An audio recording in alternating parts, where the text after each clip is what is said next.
வணக்கம் அன்பு உறவுகளே, இன்றைய இந்த காணொளியிலே எது பாதுகாப்பான மெசேஜிங் ஆப்ஸ் என்று பார்க்க போகின்றோம். எதற்காக இந்த வேளையிலே மெசேஜிங் ஆப்ஸ் தொடர்பாக பேச வேண்டும் என்று நீங்கள் நினைக்கலாம். அண்மையிலே ரஞ்சன் ராமநாயக்க தான் எடுத்த தொலைபேசி அழைப்புகளை பதிவு செய்து வைத்திருந்த பின்னர் அவற்றை போலீசார் கைப்பற்றியதன் ஊடாக பல்வேறு தரப்பினுடைய கலந்துரையாடல்கள் வெளியாகியிருந்ததை நீங்கள் அறிவீர்கள். அது பலருக்கு தர்ம சங்கடத்தையும், பலருக்கு பிரச்சனைகளையும், பலருக்கு தம்முடைய எதிர்காலம் தொடர்பான அச்சங்களையும் கூட ஏற்படுத்தி இருந்தது. அந்த வகையிலே நீங்கள் ஒருவரோடு உரையாடுகின்ற போது, குறிப்பாக தொலைபேசியிலே உரையாடுகின்ற போது நீங்கள் எந்த விடயத்தை கதைக்கின்றீர்கள் என்பது தொடர்பாக விழிப்புணர்வோடு இருக்க வேண்டும். நீங்கள் உரையாடுகின்ற மறுமுனையில் இருக்கின்றவர் அதை ஒலிப்பதிவு செய்து கொண்டால் அவற்றின் எதிர்காலம், அதுக்கு என்ன நடக்கும் என்பது தொடர்பாக உங்களிடம் அந்த கட்டுப்பாடு இல்லை. அதை மறுமுனையிலே இருக்கின்றவர் அதனை ஒலிப்பதிவு செய்தால் என்ன நடக்கும்? எனவே நீங்கள் பேசுகின்ற விடயத்தை மிகவும் எச்சரிக்கையோடு பேச வேண்டும்.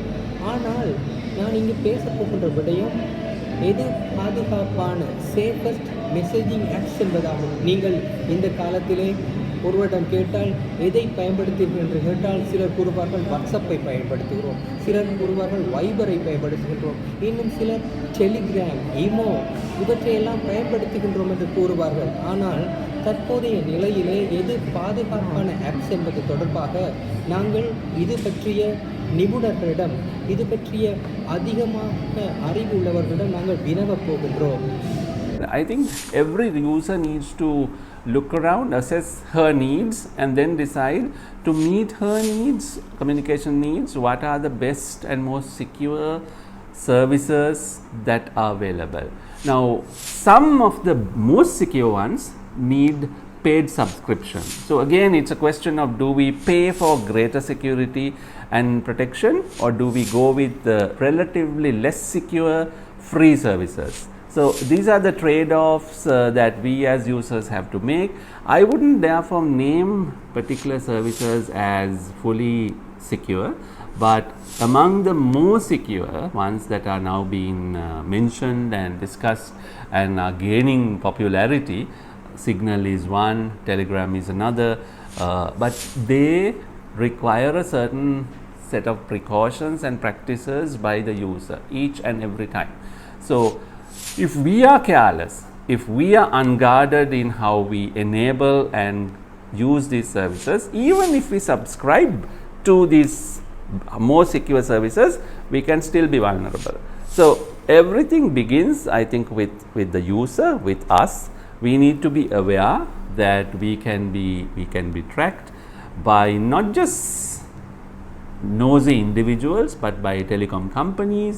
We can be tracked by government spy agencies, and we can be tracked by international spy agencies such as the National Security Agency of the US. Not that they are too interested in what you and I do, but in theory that capability exists, and we know that vast global level surveillance, electronic surveillance is going on, not just by the United States but by a number of technologically advanced countries.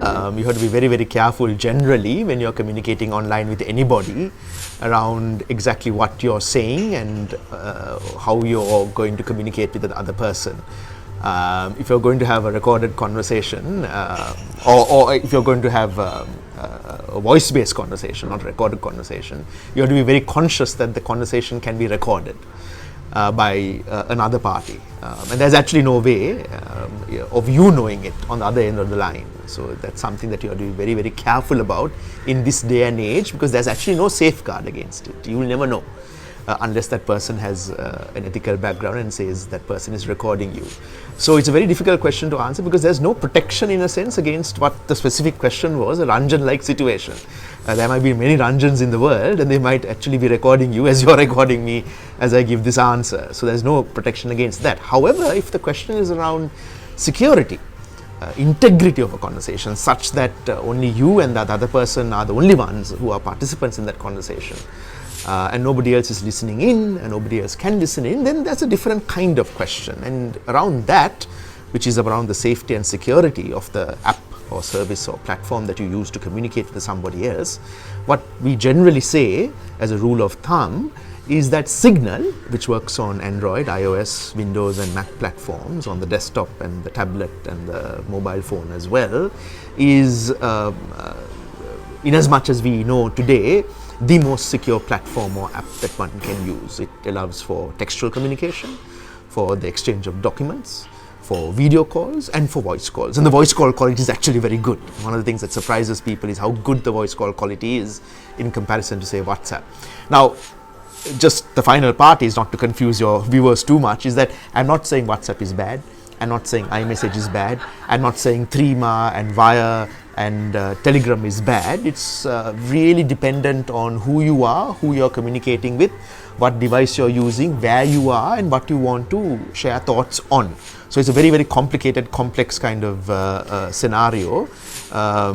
Security professionals would really go much more in depth into who you are and before they give a specific answer. But generally, for the viewers out there and those who are watching this video, generally what we say to be safe and secure in communications is to use an app like Signal, in as much as can be determined today across the world, including being endorsed by Edward Snowden as the platform that he trusts to have conversations on. And I think as endorsements go, that's a pretty damn good endorsement. So Signal is the best.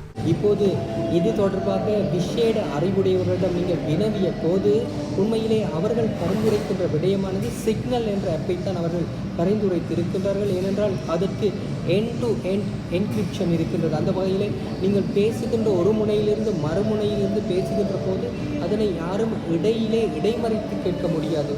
ஆனாலும் கூட உங்களுக்கு இறுதியாக ஒரு எச்சரிக்கையை விடுக்கிறேன். என்னவென்று சொன்னால், நீங்கள் உண்மையிலேயே பேசுகின்ற விடயத்தை மறுமுனையில் இருக்கின்றவர் ஒளிப்பதிவு செய்துவிட்டால் என்ன நடப்பது? எனவே இந்த பேசுகின்ற விடயத்தை மிகவும் எச்சரிக்கையோடு அவர்கள் ஒருவேளை ஒளிப்பதிவு செய்யக்கூடும் என்ற அனுமானத்தோடு நீங்கள் அந்த சம்பாஷணையை தொடர வேண்டும், அந்த மெசேஜிங்கை வைத்துக்கொள்ள வேண்டும் என்ற சிந்தனையை நினைவிலே நிறுத்தி இன்றைய இந்த காணொளியை நான் முடிவு செய்கின்றேன்.